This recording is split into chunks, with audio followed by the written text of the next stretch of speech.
right, and welcome back to the Going for Two podcast. This is Christopher Magnuson along with Cody Kugler. We're live in the MBEC Magnuson Bar and Event Center. As you can see behind us, we have a new hematite jersey. Thank you, Ishming, 14 years. I found that in my bag the other day, and I was like, yeah, that's going up. That's going up. We have a special guest today, Varsity Girls Basketball Coach from Milan, Michigan, Rob Carlson. Rob, how you doing? Good. Go Pats. I'll get that jab in while I can. No, Luke's gonna give me a jersey for the garage. I refed with Luke Gray. Yeah, Perfect. yeah. Powder blue one. Yeah. Yes, a powder blue one. They don't wear anymore. I'm like, that'll be perfect. I might even be able to get you something with some Milan stuff on there to get on the wall. Do you have helmet stickers there? I can work with that. Coach Hoskins. Yeah, Coach Hoskins is with our football team's been there for like 13, 14 years. Good guy. I could probably make that magic happen. Oh yeah, I like that. A little helmet sticker works. So, yeah. Travel ball Saturday for Cody and I. What's your best moment of travel ball Saturday?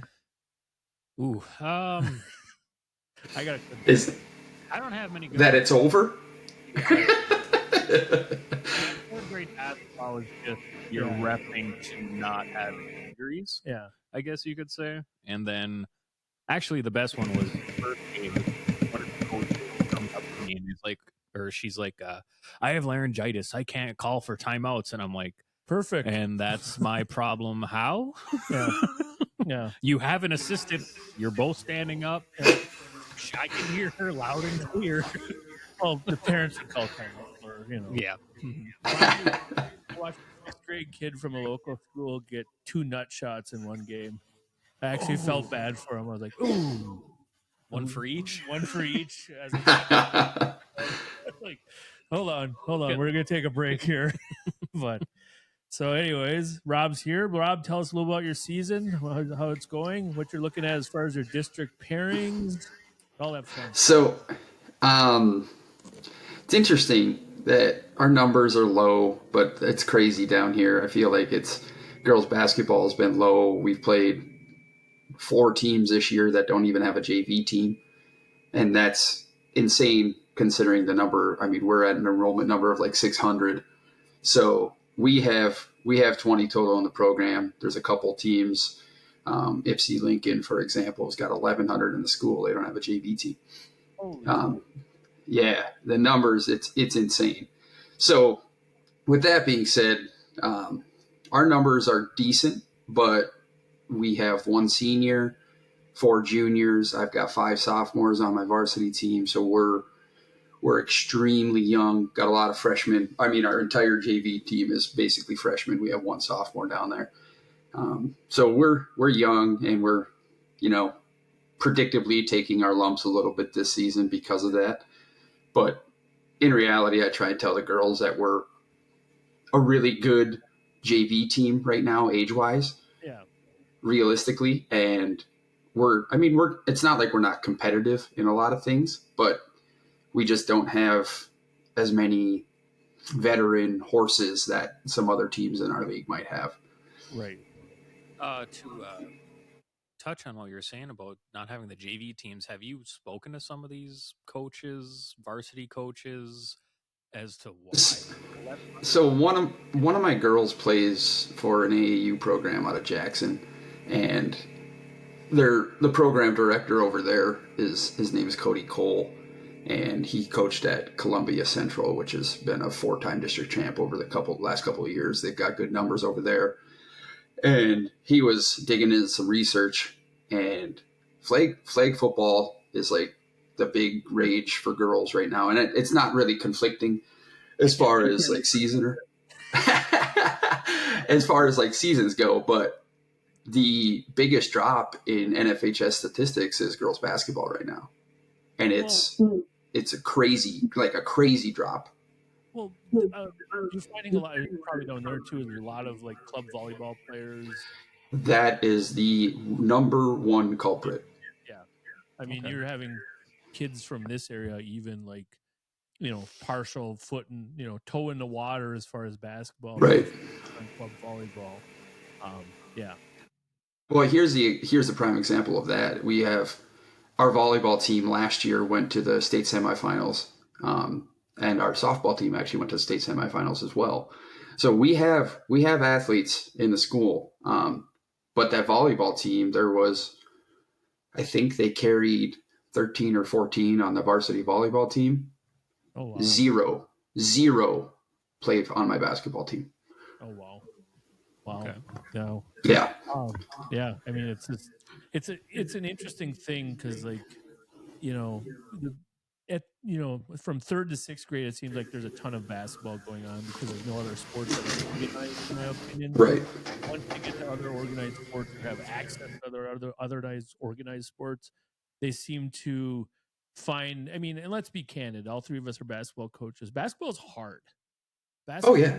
it's action, it's conditioning, it's mental toughness, it's physical toughness, and I mean, some kids are, no offense to them, but they're taking the opt out and saying, I can play volleyball where there's 7 seconds of action, you get 30 seconds off And a cheer. and a cheer. I And was it's, just about to, that's the one thing that I see in volleyball. You're exact. You nailed it. You nailed it right there, Cody. Is everybody's rah rah about volleyball, right?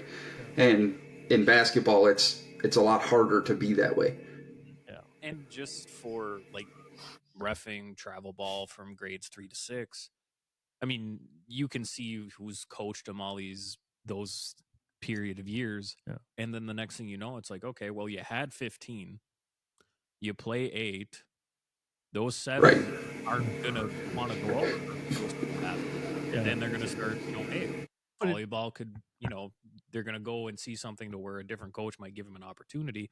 That's not the full case on the coach's aspect because the kids got to put in the work in the off seasons. Right.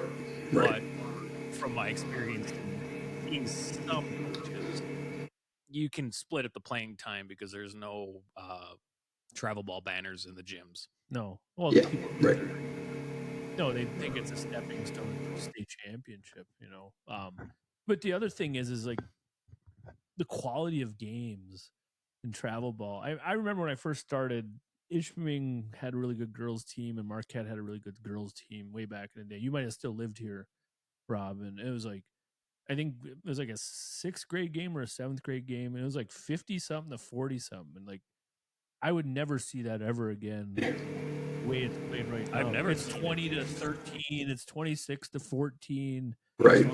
Yeah, yeah. It's such a different animal, and you're hoping, especially from your standpoint, like the Caitlin Clark effect, that she'd have an impact, get more kids that want to play and get in the gym. Right. Well, and that's the thing. Like right now, I have 20 girls. Well, 19. One of them tore her ACL in the fall, but she's still part of the program. So we have 20, 19 healthy. And in the middle school program, in our league, they allow sixth graders to play up if we don't have numbers for middle school rosters. So we have 22 girls in the middle school program right now. That's including sixth graders. So, like, one of my players from my varsity team has a little sister that's in sixth grade, and that it's weird to say and project this out because obviously they're 11, 12 years old, but that sixth grade class has got a lot of potential. But to your point, Cody, it takes them putting in the work and kind of getting, and you have to do it together too. It's not, basketball is so far from an individual sport. Like, you got to be able to work with your teammates and find, read and react stuff. It's, you got to play together. Otherwise you're not really getting that much better as a team. No, no, not at all. So you have 2 more weeks to count towards your NPR, right? Yep. Yeah. So this is the last week for boys coming up to count for the NPR. Right. And locally, I think West will be the 1 seed. I don't know if you follow it or not. Oh yeah. West will be the one. Ishpeming has to win, I think, Tuesday to avoid being the 5. Okay. I think Jefferson at district will be the 6. Ishpeming will be the 5.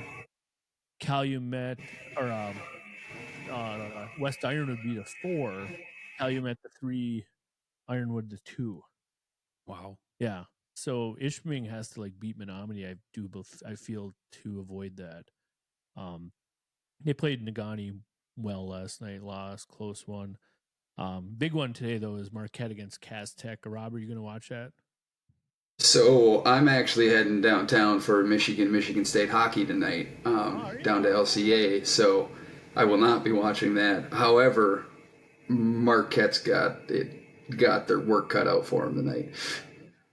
Yeah. Cass is good. They're athletic, and I mean that's without the number one player in the country in that senior class. And the Akuf kid is gone. He's at IMG now. Is he? Yeah, Oh, he came up, and I don't know if you saw that. They played IMG came up and played Orchard Lake St. Mary earlier this year. That's where the Akuf kid is at now. He's at IMG. Oh yeah. I think that's how that all ended up getting organized. Yeah, that would be a good game. Obviously, then you have Kingsford Iron Mountain coming up. Does Ben Olsen get it covered again or no? I mean, poor Kingsford's lost like 5 in a row to Iron Mountain by like probably a combined total of like 20 points.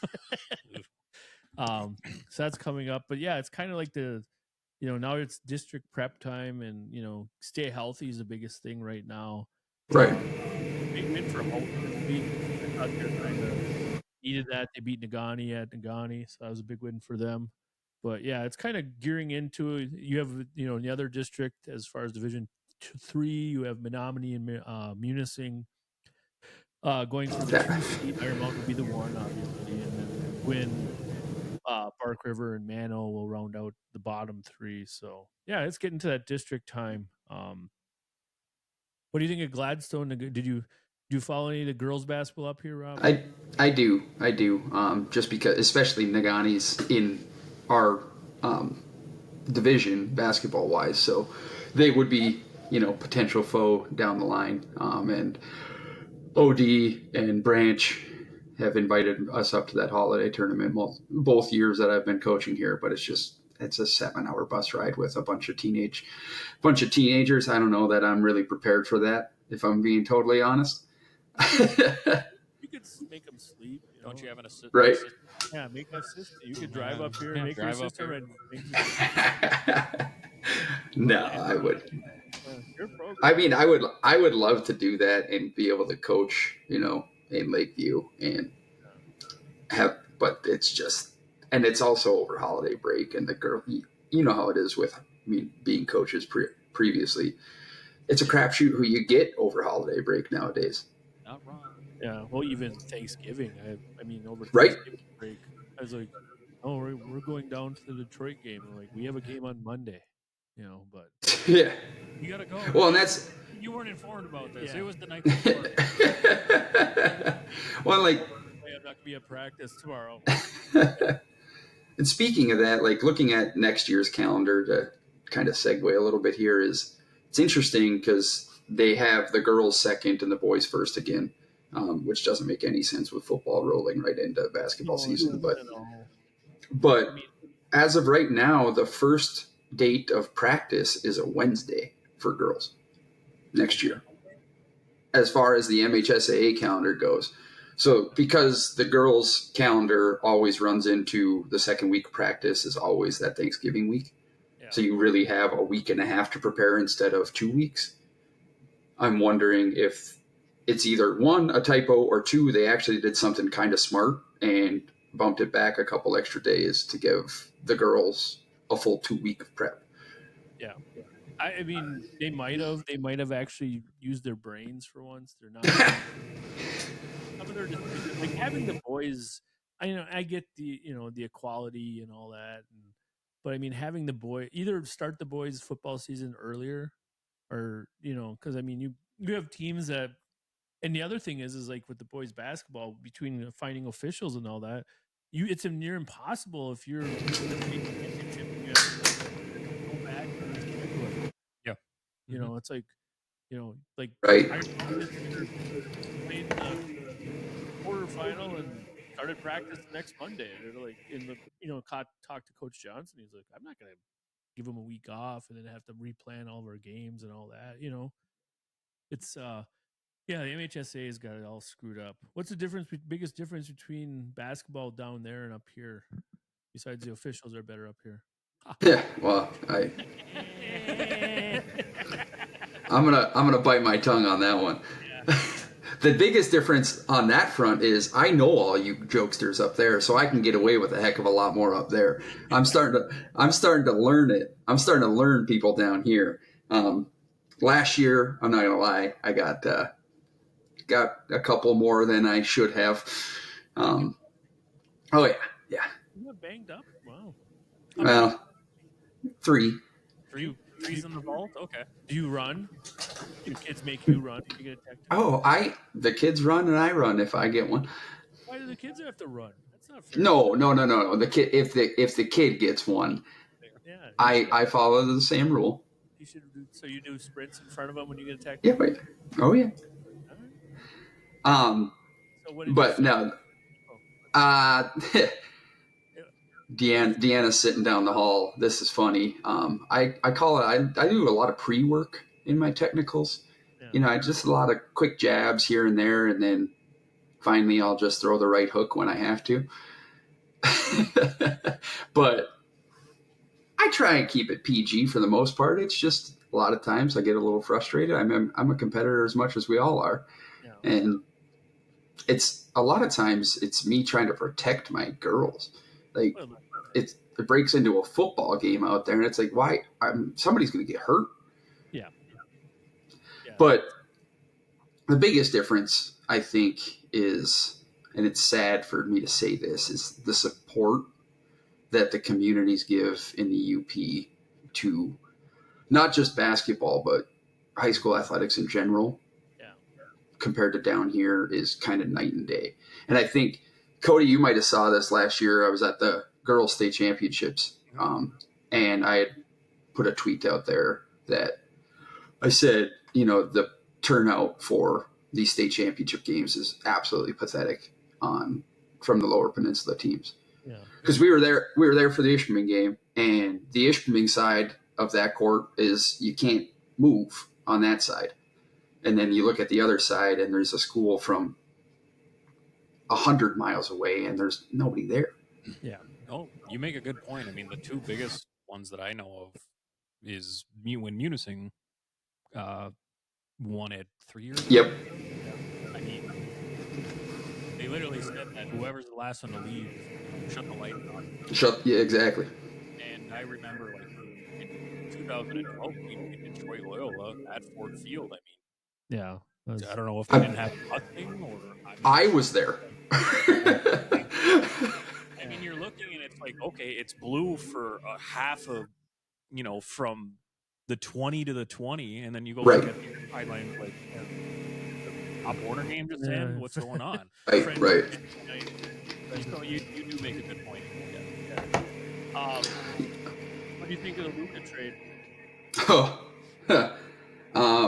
I woke up and thought the same as everything else. Shams got hacked. Like when I saw the tweet, I'm like, "There's no way, no." Biggest thing for me on that is if you're gonna do it, how do you not shop it?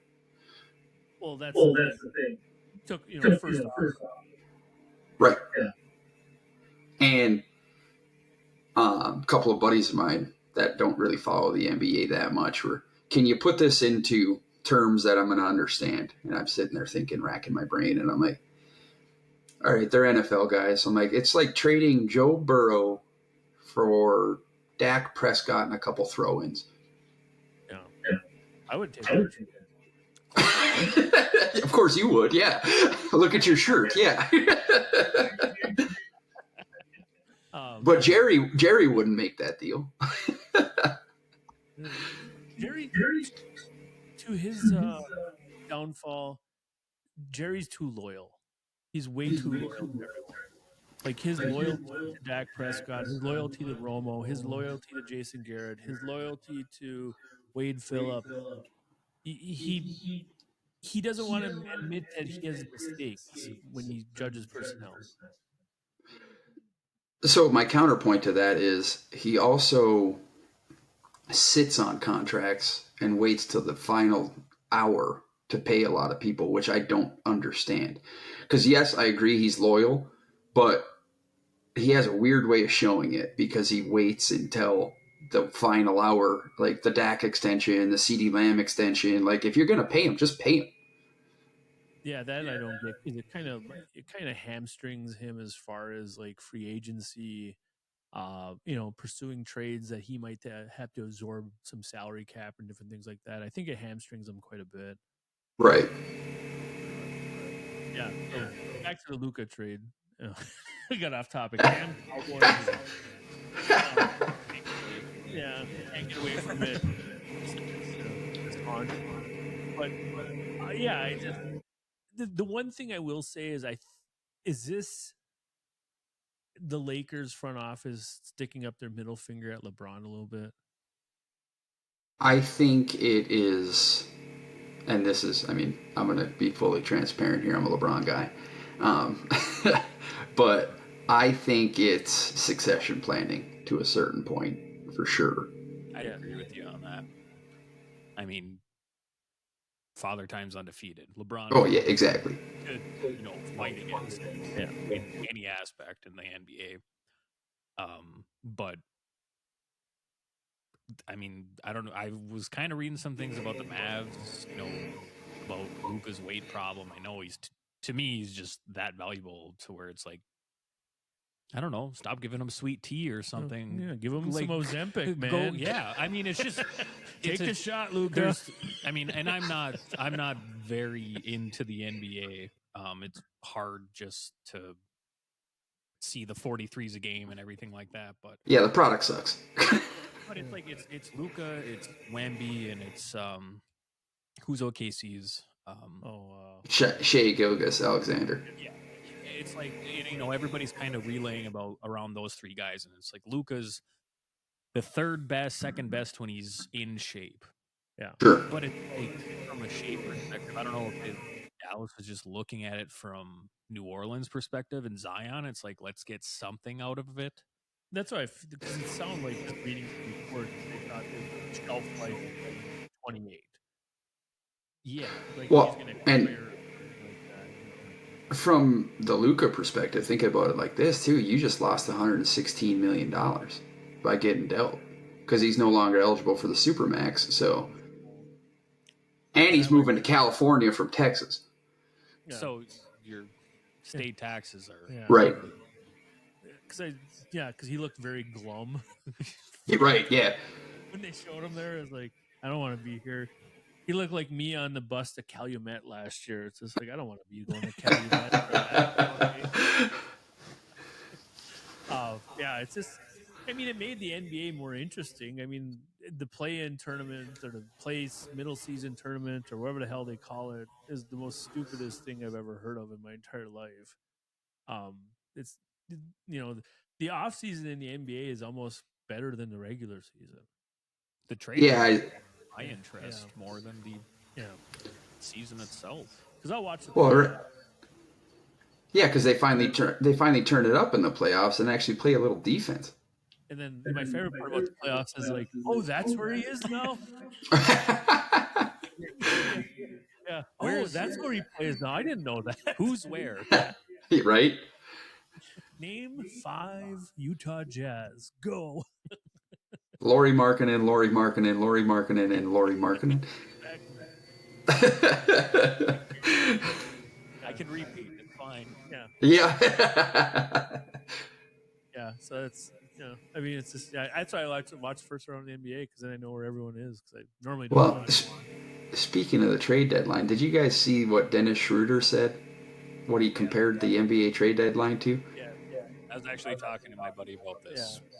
Yeah. And then he goes and gets traded 4 times in like 48 hours. Yeah. He has the rainbow color of jerseys they posted on. Yes. Yep. He's got the Shaq.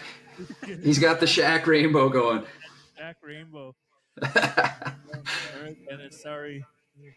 But yeah, I seen the comments. I'm not going to repeat them, but right. Yes. Yeah. It was interesting. But I don't know if that's really going to upsell your value in the league. Don't enroll in the school. Yeah. Again. Wait. We're going again. Find a different school. I'm sure his agent was. Yeah. Oh. Somebody on Twitter said his realtor's got to be the richest guy in the world. Oh yeah. Yeah, how many losses is he taking? Well, capital gains? Nope, no capital gains on that one. College basketball last night, big win for St. John's over UConn by 4. X is like funny because I like watching X during games to see the smack talk and like so like St. John's. I think they played Wednesday or Tuesday, and they said we want UConn. It's like okay, and then UConn's up like 23-9, and on X everyone's like, "This is what you wanted," and all of a sudden St. John's wins at the end by 4. Yeah, Danny Hurley's starting to melt down a little bit. this is going to be controversial with the UP listeners here, but Danny Hurley and Bucky Johnson remind me a lot of one another. Carry the one. Yeah, You're right. yeah. I don't think Bucky's ever told an official that he's the best coach in the UP. Well, that's fair. That's fair. But I like Bucky and respect Bucky. He's got it, but their sideline antics sometimes are a little extreme. Oh, he's like Hurley's off the. I mean, some of those games he's off the. I mean, we've all had our moments as official or as coaches. It's like okay, He's hitting like the next tab of like you coach, you're gonna need to be on meds or something like that. Right. Like your players aren't gonna play with that much conflict and that much negative energy. Right. So right. Interesting. It was kind of like Gladstone's JV coach the other night. He needed a Xanax. Holy cow! It's gonna get a tranquilizer darts for him. There, here, you're good. Yeah, I thought he was gonna have an aneurysm. His like brain, and he's just all over the place. They were playing Marquette, so obviously he was amped up because Marquette's JVs are really good. So yeah, fair enough. More than one point in the last 12 minutes. Yes. Yeah. Anyways. So what do you think of Michigan right now as far as college basketball? Do you like Dusty May? Do you think he's going to go to Indiana first? Because Indiana's their coach is going to Woodson's going to retire at the end of the year. Like, no, you're not coming back. We can say yeah, you are. If you've been asked to leave the building, yeah. Right. Yeah. Because the rumor was Dusty May last year. If Indiana's job would have been open. So my argument there is, historically, yes, Indiana is the better job historically. However, in the last 25 years, is it? Yeah. Realistically, I mean, you look at turn of the century since 2000, and when Johnny Beeline came to Michigan and turned the program around, like, has Indiana ever been better than the Michigan basketball program outside of a year or two here and there? There's been no like 2 year longer stretches. Right. So yeah, you're right on that. Mm-hmm. No, it's Indiana's like the Dallas Cowboys. They haven't been good since the 90s. Man, come on now. Sure. They haven't.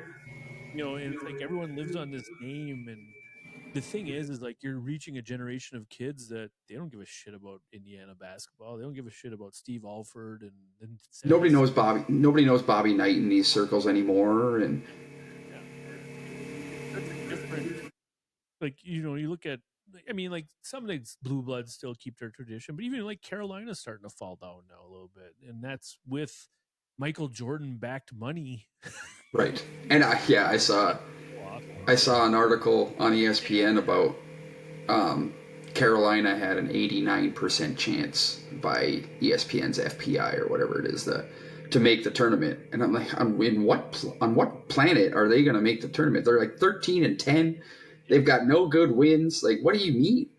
And then their losses aren't good losses. I mean, they got boat raced by Duke last week. Right. It's not like it was a competitive game. Yeah.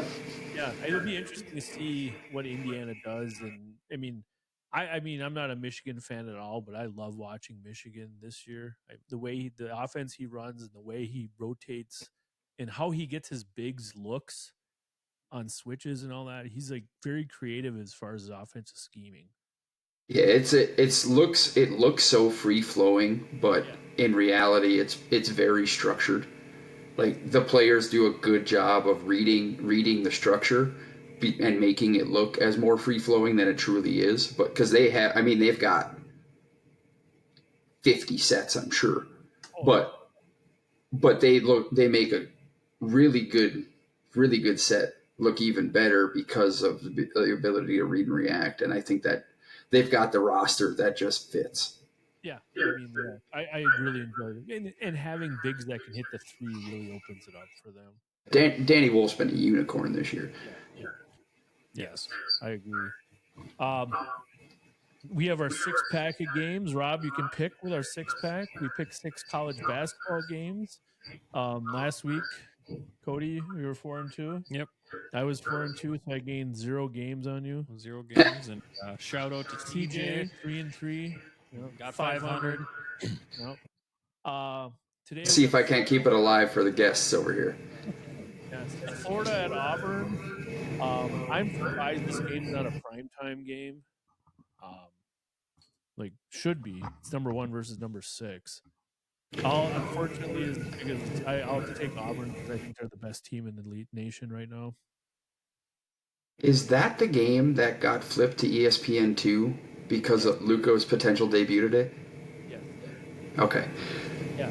It's so I listen to this college basketball podcast on CBS Sports, and they're just making fun of this. Like, how is this not the 7 o'clock game, college game day, the whole nine Right. yards? Yeah. How Right. is this? So yeah, I'm gonna go Auburn on that. Unfortunately, I like Florida, but I just think I think Auburn and Duke are on a collision course at some To point in each the other. tournament. Yeah. I think this will be a hiccup for Auburn. I'm gonna go Florida. Oh. Toph, I'm going to be in your corner on this one. I think Auburn's really good. I think Pearl's done a really good job with that program. What do they say? They have the most quad 1 wins right now in all of NCAA basketball. I think when they play Bama coming up, I think that's gonna be fun to watch. Yeah, and the SEC in basketball this year is crazy. Like it doesn't make sense. I mean, I'd argue they're drunk. There's a 30-point win one way, and then the next 2 nights later, the same team loses by 30 to somebody else. Like, what's going on? Well, look at Florida. I mean, they beat Right, Tennessee 30, and then they lost to them by 22 last Saturday. right. It's a 52-point swing. It's insane. Good adjustments. Yeah, good adjustments. We got Oregon at Michigan State. It's going on right now. I haven't looked at the score. Michigan State did not have a good West Coast trip at all. No, they didn't. No, terrible. Loved every second of it. I'll go Sparty for the recovery. I mean, Oregon playing a 9 a.m. game is probably not a lot of fun for them. Yeah, I'd have to agree with you on that one. I'll take State with you. Yeah. As much as I think Oregon's due for a bounce back, I think Tom will have the boys ready. They're gritty. This is like a vintage Tom Izzo team. It is. Playing in the wrong era, though, unfortunately. Yeah, they haven't. Yeah, exactly. Yeah.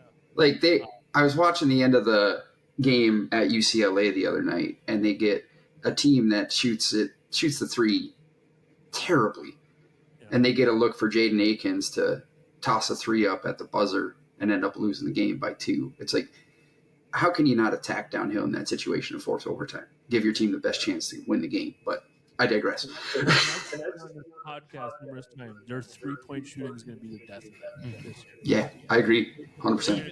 You're going to be in a game in the Sweet 16 where they got to make shots, and they're not going to be making shots. You Right. first said when they played Northern. Yeah, when they played Northern, We're watching and we're like, yeah, they can't hit anything. No, and they get good looks. This one I find intriguing: Alabama and Arkansas.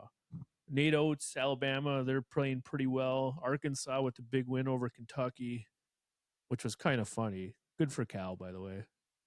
Stick it to Just them. stick it to them, and just go there and completely kick their ass. It wasn't like a controversial, 1-point game. Right, Just go there right. and stop, I still own this. Yeah, it's still my place. Give me Arkansas. I think that's going to turn around Cal's season. I'm gonna go Bama. Coaching.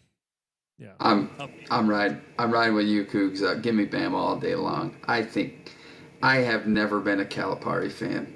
I think he's an AAU coordinator. And to touch point on that, because of that Kentucky Arkansas game, I think he just blew his wad. Did you? Like in the pregame, and we're like, listen, we are not. This is we're the only not, game I want to win. We're not losing. Yeah. Right. Yep. Don't get on the bus. Yeah. Pull out all the stops right now. Right. Yeah. Your NIL contracts are going to be burnt right in front of you in a burn barrel. Yep. Tuesday's got some really good games. UCLA at Illinois. UCLA has won 6 in a row since the Mick Crondon meltdown press conference where he called his kids soft. Said he might want to win a game yet this year. And the kid he responded. Illinois is like the most Jekyll and Hyde team in the Big Ten, in my opinion. They're like Brett Favre. They're either really good or really bad. There's Flip no a coin. Yeah, there's no median on them. It's just like, oh, really? They beat, Oregon, I'm gonna go UCLA on the upset, the road upset. I'm gonna go Illinois. Just home, traveling. I got the Bruins. I like Cronin a lot. I think it took a lot of guts for him to say what he said in that press conference. Yes, I agree. Well, I mean, if that was a high school, that'd be a board meeting the following Monday. Yeah. But... Oh, my kid's soft. My kid's not soft. Right. It's all coaching. They won the 3rd grade championship. It all comes together from today. And they haven't got any better since that game that they won in the 3rd grade championship either. Tennessee at Kentucky on Tuesday. Tuesday might be a Topher sip a couple beers and watch basketball kind of night. Give me Tennessee. I'm going Tennessee too. Yeah, Kentucky. Kentucky's been leaking oil lately. They had the big win over, I think it was Alabama, and then since then they've kind of been 500-y since then. Right. Well, we might as well write in Kentucky. Everybody bet Kentucky because I'm also going to go Tennessee. So everybody just bet Kentucky. We're gonna be those guys that have all the Tennessee picks and look at these idiots. Yeah. I think. Go ahead. I think Zakai Ziegler is so good. He reminds me of. I mean, this is a lazy comparison because he's a short point guard, but he reminds me of Tyler Ulis back in the day at Kentucky. And like just ultra quick and plays hard nosed defense and just really makes that team go. So if he's fully back from that knee injury, I like Tennessee a lot. All right, this one's a big one in the Big Ten. Purdue and Michigan, with State losing back to backs. I think there's a 3-way tie for first place right now. So they're Sparty and Michigan are a win back or a game back in the win column right now. Big one for Big Ten. I'm gonna go Michigan on this one. Just the matchup thing. I think the matchups favor Michigan, especially with the bigs and how flexible they are as far as their scoring repertoire.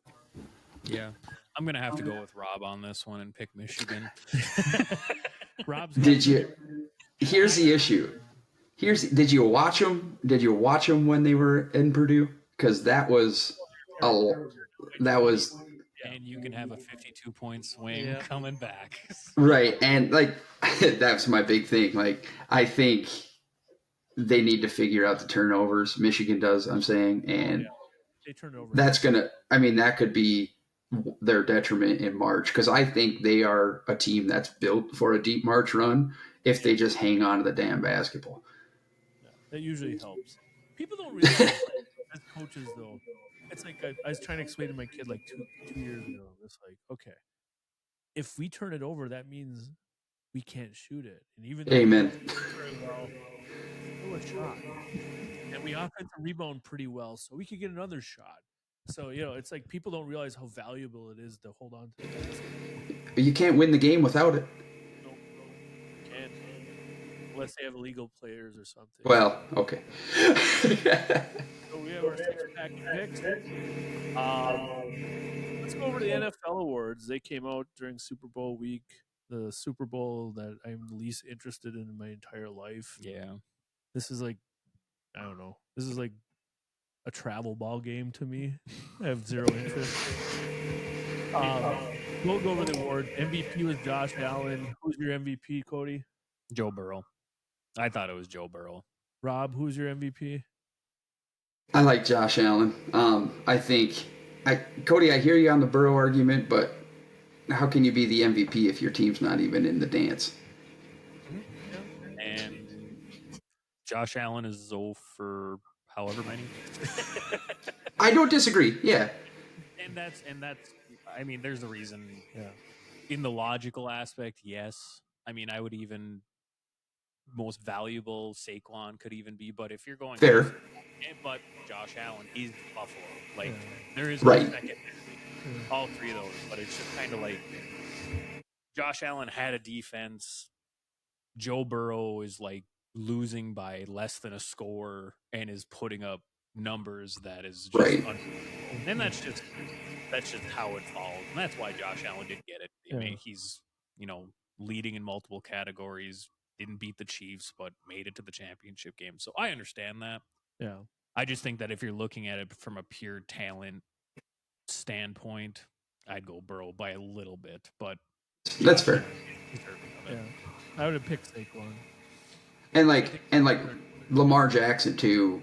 Lamar Jackson, the same point to Lamar though is he's got some horses that Josh Allen doesn't have around him. Like he's got a Derrick Henry. He's got, I mean, there's not really a great receiver on either of those teams, to be honest. But the Derrick Henry effect kind of takes it away from Lamar to me. True. Yeah. It could have been, but yeah, I got Saquon because I just think that the Eagles are kind of okay without him. Yeah. I mean, if you didn't have Saquon, you could have a light box against their offense. Make Jaden hurt, big plays, throw ball, Right. Coach of the year was the absolute coach of the year, Kevin O'Connell of the Vikings. It's like you can't get pasted your last two games of your season and get it by 30 points each and get coach of the year. Yeah. I'm sorry. I kind of disagree. If they didn't get washed the last two games, yes, I would have voted. I think that'd be it, but I don't think that's the no. Yeah, that's especially where I live. Especially where I live now, the fact that Dan Campbell didn't get it is like the world on fire. Yeah. I would say Campbell. How many push-ups do you think you did? Pissed off push-ups for Dan. Little picture of O'Connell on the wall as he's doing his push-ups, like Rocky IV. I would have gone Campbell. I mean, he's had an interesting journey. He was the interim coach with the Dolphins in 2015, and he's most famously known for at that time of doing Oklahoma drills like 10 games into the season. Which is like, oh boy. So yeah, good. I would have given. Yeah, comeback player of the year, Joe Burrow, Cincinnati. Didn't he have good numbers last year? Yeah, I mean, he was hurt. Well, that's the thing. The issue is like everybody looks for like the major injury in that award kind of thing, and when he has the elbow injury, I think that was enough. And to be honest, can you name another guy that would have had the comeback player of the year if it's not Burrow right now off the top of your head? As what? As long as Cameron from the Builders alive. Touche. If you die on the field, you're getting comeback player of the year every single day of the year. Yeah. Fair. The only other person maybe, but it kind of goes since the Kevin O'Connell would be Sam Darnold.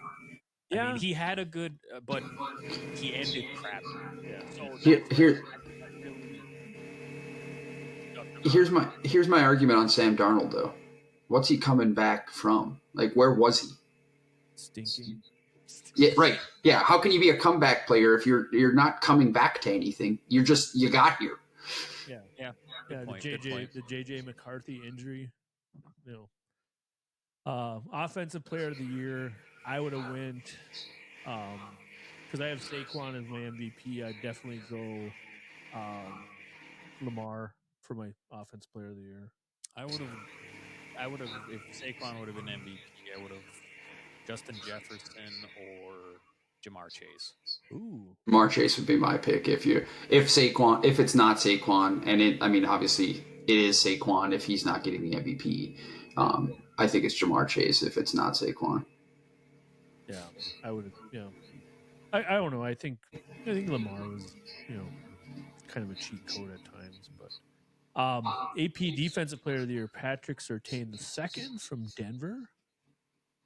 I mean, he's the only good defensive player there, I think. Yeah. I mean, what did they go? What did they go this? Well, no, they made the playoffs. They made the playoffs. I mean, having a shutdown corner is just in the NFL just to take off a third or a half of the field. Right. I mean, you've seen it, Darrell Revis. I mean, I Revis could go on Island. and on. I mean, to have that arsenal in your defensive backfield is a top 3 value, I think, in the league. Oh, it's huge. Yeah. Individual talent wise. So I would think agree that's with a that. good choice. If he had better stats, I would take Jalen Carter from the Eagles because he's just a complete disruptor up front. Yeah. But yeah, I agree with this one. So with the Surtain thing, it made me think of this. Back to kind of getting a little LeBron in on here, is when his dad played, LeBron was averaging 27, 7, and 7. I've seen this, yeah. And now that his Surtain II wins Defensive Player of the Year, LeBron's averaging 24, 9, and 8. That's That a bad time period. Yeah. It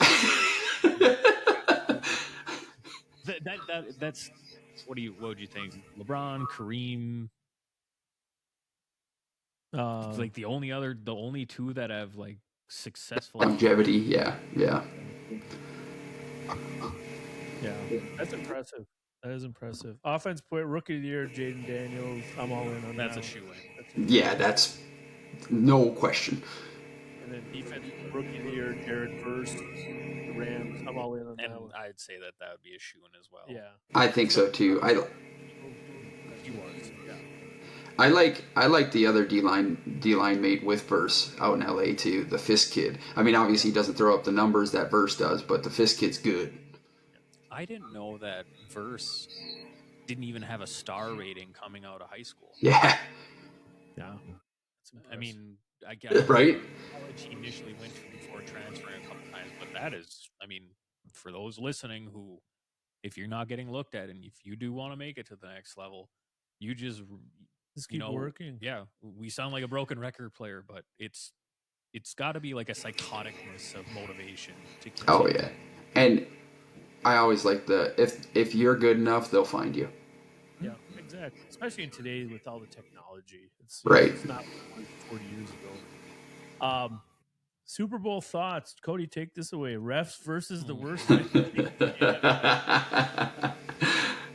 I don't think I'm wrong on that, but my thought process on this is it's going to be close. And I think because of all this criticism, I mean, if you actually look at the Chiefs games, yes, but it's not. It's getting hyped up more than it should be for the refs helping out the Chiefs, in my opinion. I think the refs are actually going to screw them out of a Super Bowl in a close game call because that's all the media is talking about. Now, all of a sudden, you got those, 7 officials and 4 backups and Goodell Chiefs had to answer it to this week. Oh, you did? I didn't see that. Goodell had to answer it at the press conference. So I could see the ending of this game possibly be like a, swallow your whistle type of thing. If there's or some bogus pass interference call that throws them into field goal range, or you know what I mean? Like, I mean, it's impressive when you get a general consensus that everybody wants to root for the worst fan base in the NFL. The one that's when you know the one that tortures opposing fans. And, I mean, guy or during the Packer game, guy gets fired from his actual job for that incident. Fans, I mean, but Saquon's got to have the ball 30 times. That is the number. I don't care. It can't be less. Whether you're down, get him in some screen action play. But if you're Philly, he's Waggle. got to be the main. He's got to be the main catalyst in this, as he always has been. Yeah. Don't be like every other team. Don't be like Baltimore against the Chiefs last year, where it was like, we're gonna run it, and then they throw it 40 something times. Like, stick to the game. Don't change that. So that's my thought on it. Yeah. What's your favorite Super Bowl commercial of all time, Rob? When I saw this question on the agenda, I started thinking, and I'm like, I go back to 08. Because this is my sophomore junior year of high school, right? So it's like when we really started getting football crazy, sports crazy, because we're all of our buddies are all doing the same stuff. We're all watching sports all the time. Give me the E-Trade talking baby commercial. That was I was looking. I was like, I need to look at some of these just to get. Yeah. I remember this one. This one was hilarious. Like that. Yeah. Was a top tier one. Yes. Mine.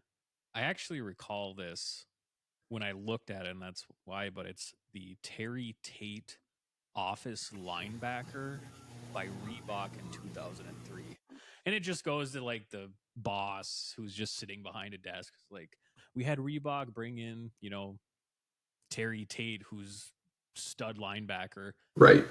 And he's just tackling when everybody's not doing their job. Just kind of screwing the pooch and everything like that. And then all of a sudden he goes back to him and is like, our productivity has been up 40%. Need more Terry Tates. And then it just keeps going into him just drilling people and blindsiding them. And it's like, I kind of miss that kind of football. Yeah. Also. Right? Yeah. To me, that was one of them. Yeah. What about you? It's the Bud Bowls. I miss the Bud Bowls. Well, first of all, could you imagine if they had you guys remember the Bud Bowls at all? I don't. So they used to have a football game between Budweiser and Bud Light. And they would do a commercial every quarter and there'd be a score. Like Budweiser scores, they'd have 11 bottles playing against each other. Okay. And first of all, FanDuel would have this on their agenda tomorrow. Like, who's going to win the Bud Bowl, money line, Bud minus 3.5, over, under. They'd probably have the whole thing, first touchdown, And yeah, it was awesome. You have to Google it. I mean, not to age myself, but yeah, they used to have it was a thing I look forward to every Super Bowl. I don't think that commercial wouldn't do numbers anymore with today's Bud Light arguments.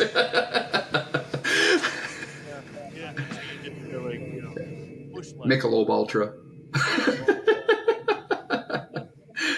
Yeah, it was so entertaining, and it's just like, oh yeah, Bud Bowl commercials coming on. Even with honorable mention, they used to use the jumbo in the goal line. The 40-ouncer in for the touchdown. Awesome. Yeah, I definitely gotta look. I didn't see that. Yeah, you have to look. Was it in a brown paper bag too? No. That's gonna be me repping tomorrow at 8.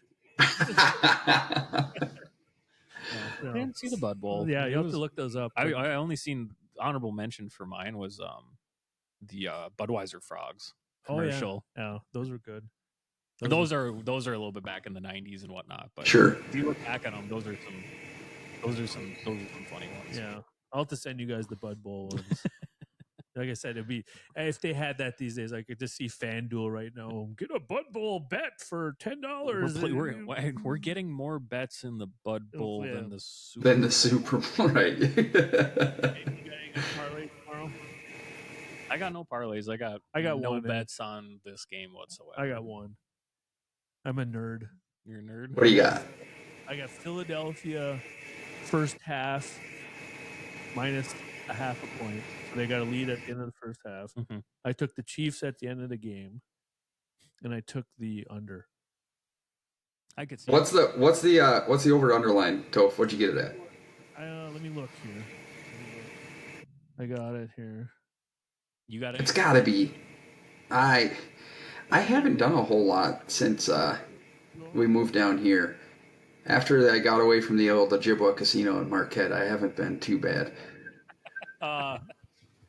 Let's see, 48.5. I was going to say probably somewhere between 46 and 48 was what I was thinking. Yeah. Okay. So I got first half spread Eagles, Chiefs for the game spread, and a 48.5. So, and then I'm on a $2,500 per quarter board. So let's go 0-3. Yeah, my boss. Good square.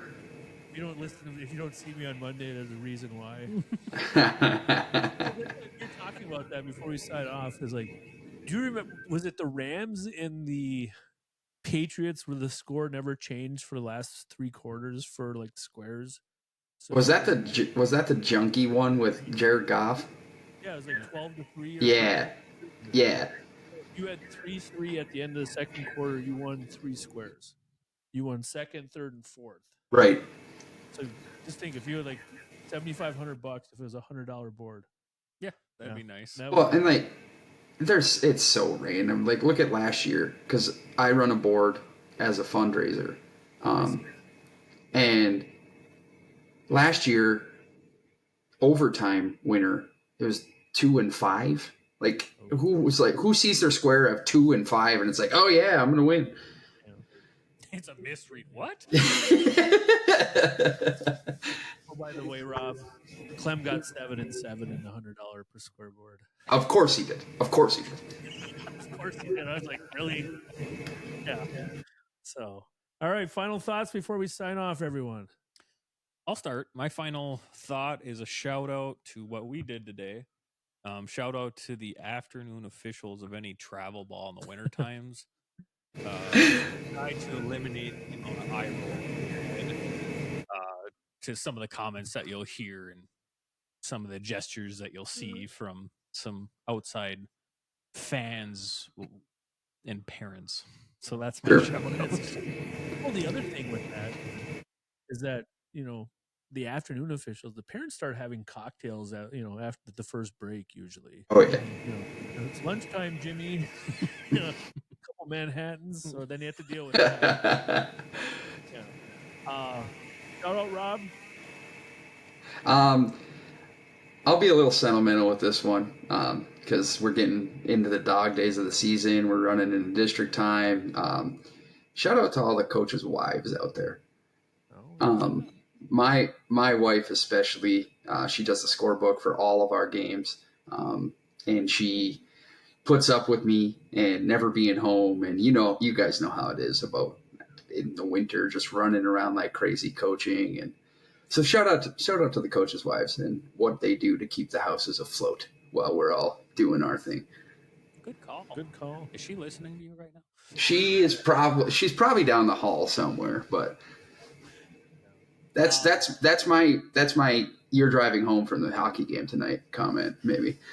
There you go. LCA. They'll probably have a Bud Light there for you. They might. Nice shout out to Rob for joining us and listening to us. It's great to have people give us feedback and different things, and it's been fun. We've finally got video going. We got some guests interacting with us, so yeah, it's getting fun. And thanks for listening and spread it. And like I said, we're on Apple, we're on YouTube, Spotify, and we have a Twitter page, X page, so Facebook page, email going42review@gmail.com. Any inquiries, reach out to us through email, through Facebook, X, anything like that. Yeah.